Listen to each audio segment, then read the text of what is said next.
The Toronto Jazz Festival has been a tradition of celebrating music in the city since 1987. Over 500,000 people attend the 10-day festival in late June and get to see over 1,500 musicians showcase their love of jazz music. But for most of these musicians, the festival is the biggest venue they will play and have a hard time supporting themselves.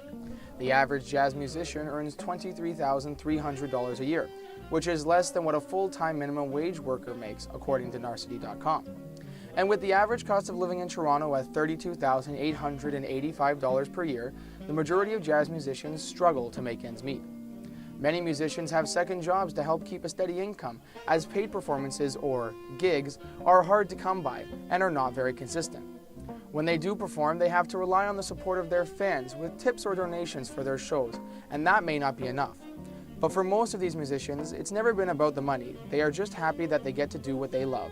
One of these musicians, Chelsea McBride, plays the saxophone and is the leader of her own jazz band. We went down to the Bluebird Bar to see her show and speak to her about what she does for her profession. At least the stuff that I'm doing to improve myself is intrinsically valuable as an artist, but I'm not getting paid. So then I have to leave the house sometimes and look at people and be like, what is this worth to you? Like, if I spend, if I'm running my own projects, a lot of that work I'm putting in is for free, and that is just the cost of doing business, and I am totally okay with that. When I can, I take a fee, but at the end of the day, mostly it's about making sure my people get paid. Chelsea McBride says she would rather do what she enjoys than worry about making a lot of money and/or doing something else. Overall, making it as a jazz musician in Toronto in 2019 is quite difficult. The genre peaked in the 1940s and financial opportunities have decreased since then.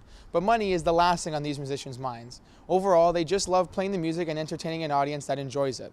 You can catch Chelsea McBride and many other artists like her this summer at the Toronto Jazz Festival. For Say News, I'm Trezor Wallace.